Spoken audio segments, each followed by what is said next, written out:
So the Ertz thing is kind of news fairy shows up and drops news sometimes, but we wanted to talk about free agency anyway. I think we each have two names. Is that, I don't know. I got two names. I got two Yeah. guys that make sense to me. Danielle Hunter is really good.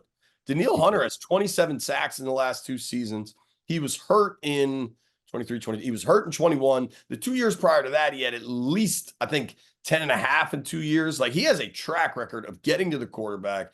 He's going to want to be paid, yes, but you got a ton of money. I like Danielle Hunter. I don't think that one's that complicated. I know a lot of people like the dude from the Jets, and maybe that'll save you some cash. Sure, but you got to spend money on somebody. And I'll put Danielle Hunter on my list. I like it. I'm going to start at offensive tackle because I think that's the biggest position of need, or maybe the biggest position of need. And I know folks love Tyron Smith. We watched him in Dallas for years. I don't think they're going to go for kind of the aging star, so to speak. And I think that maybe speaks a little bit to Brandon Sheriff as well. Bringing him back. But I do like a tackle. I think they might go kind of maybe the youngest guy with the most upside, and that's Jonah Williams. He's a guy who played left tackle in college, played both sides in the NFL in Cincinnati the past couple of years. I think he's ultimately going to slot out as a left tackle. He's coming off his rookie deal, so he's going to be looking to get paid a little bit, but he's not a guy that's going to cost you upwards of 20-25 mil a year, which is what some of those top, offensive tackles cost you. And I think he's a guy who can help you out and play multiple positions out there. Well, we have a topic here. I don't know if this is from our astute producer, Joey, or if this was you, but so we went free agency preview, then top positions of need. I think our free agency preview, where we're naming the guys we like, is kind of telling you the top positions of need, because my top guy was Danielle Hunter. I'm not sure I expect that. I just don't know why that's not more of a topic of conversation. I got one dude that this was, I think, of a fair surprise out of New England that they didn't tag Mike Onwenu. I hope I'm saying that right. It's Onwenu. He's missed 2 games in 4 seasons. He's big. He's 6'3", 350. There's some question, he's probably a guard. I don't know that he helps you at tackle, but I think you're at least at 36 targeting a tackle in the draft there. That to me, this is a young guy that's coming off a rookie deal, kind of to your earlier point. He's only 26 though, but I don't think it's a break the bank kind of situation.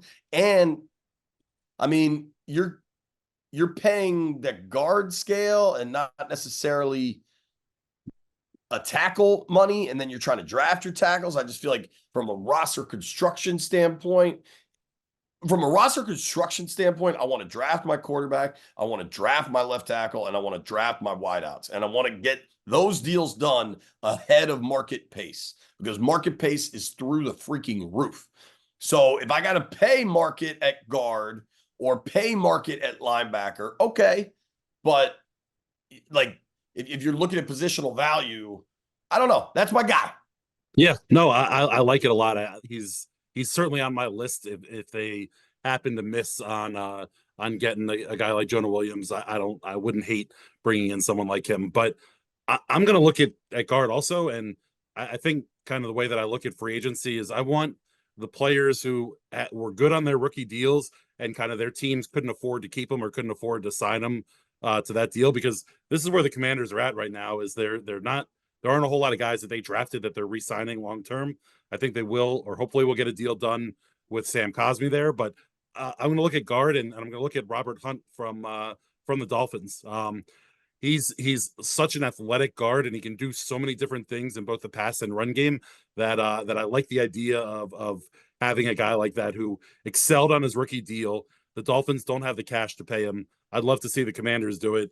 Fans of college football will remember after Clemson won the national championship, he was the guard that did the splits in the middle of all the confetti falling down, and I believe he had the touchdown that was called back in the Dolphins game last year. That was the kind of crazy play that got tipped up in the air and he caught it and rumbled 10 yards. So I like the idea that he has that he could get in the end zone and we might be able to see a big guy touchdown. But Robert Hunt's another guy that I would love to see blazing the burgundy and gold next year.